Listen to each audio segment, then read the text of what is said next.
BRP সার্বজনীন পূজা মন্দির।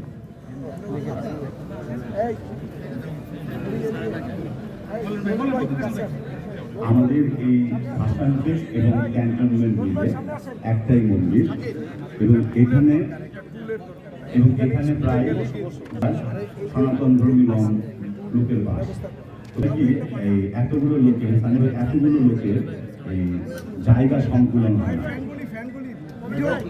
তো আমি একটা নোট দিতে বলবো যে যখন মসজিদের উন্নয়ন শুরু করবেন তখন যেন আমাদের মন্দিরটি একটু স্পেসটা বাড়ানোর জন্য মানে ওই যে পাতলা তিনতলা করলে আমাদের স্পেসটা হয়ে যায়।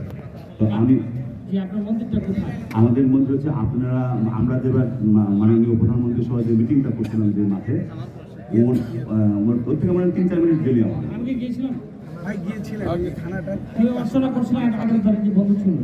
হ্যাঁ মেন রোডের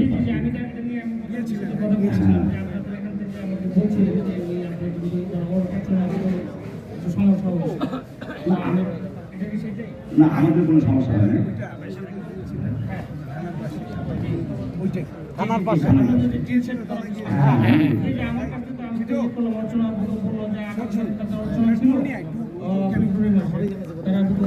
প্রবলেম ছিল তারপরে আমি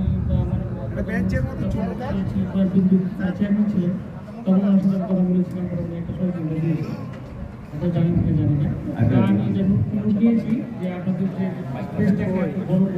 একটু মানে আমাদের মানে 20,000 লোক তো আমরা বলি না যে আমাদের আরো একটা মন্দির করে দেন, এগুলো ঝামেলা। ধরুন একটা মন্দিরকে যদি আপনারা একটু 2তলা 3তলা করে ফেলেন তাহলে কি হয় স্পেসটা বেশি হয়, বেশি লোক আর আপনার মাধ্যমে আমি ভাষান্তর ক্যান্টনমেন্ট নাটিকাটার অনেক নেতৃত্ব এখানে আছেন, তারা সবাই আমাদেরকে সহযোগিতা করেন, মানসিক শারীরিক আর্থিক কোনোভাবে সহযোগিতা করেন। যেমন আমি নাম বললেও বলা যায়, যেমন আমাদের সজীব ভাই, বকুল ভাই, সেলিম ভাই, সিরাজ ভাই, এটা অনেকেই আমাদের করে। হ্যাঁ, তো এটা আমাদের আপনাদের মাধ্যমে সবাইকে আমাদের কৃতজ্ঞতা আর কি। আমরা এখানে খুব সুন্দর পরিবেশে বাস করি, আমরা এখানে ওই সাম্প্রদায়িক সম্প্রীতির মধ্যেই আছি আর কি।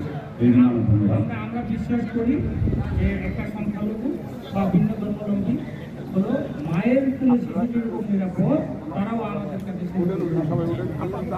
কাছে। আর আরেকটা জিনিস হচ্ছে যে এই ভাষণ থেকে তো অনেক উন্নয়নমূলক মিটিং হয় এখন মনে হচ্ছে আপনাদের।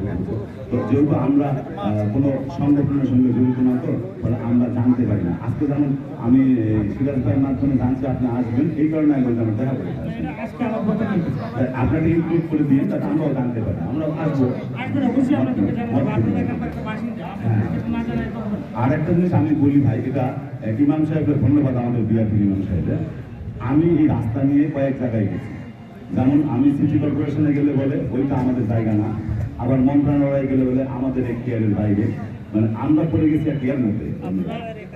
আজকে কালকে এটাকে অ্যাপ্লিকেশন করেন, রাস্তা করতে কোন জায়গায় সমস্যা আছে ওই অ্যাপ্লিকেশনটা জমা দেন, জমা দিলে আমি যত দ্রুত সম্ভব প্রধানমন্ত্রীর সাথে কথা বলে আমি ভাই কালকের মধ্যে আপনাকে অ্যাপ্লিকেশন করে দিচ্ছি।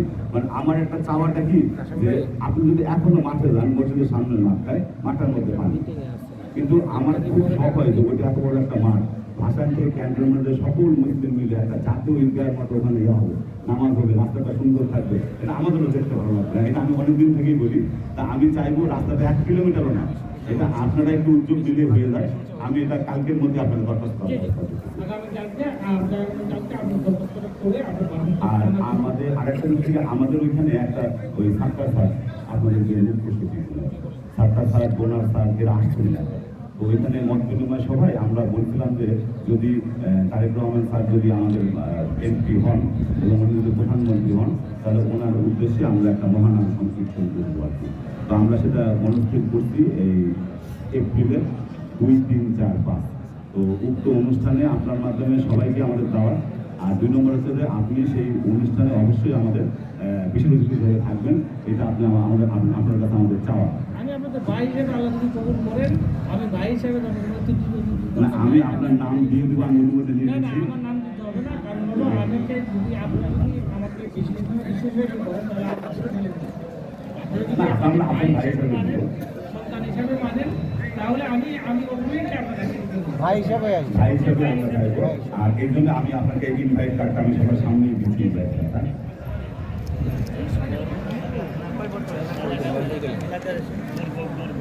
আর এই দরখাস্তটা আপনি একটু জাস্ট করবেন, হ্যাঁ, এটা আমি এখন বলতেছি না, এটা আপনি করে আপনি এটা ব্যবস্থা নিন, মানে এটা বলুন।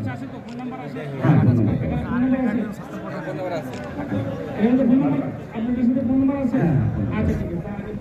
এটাই করবেন।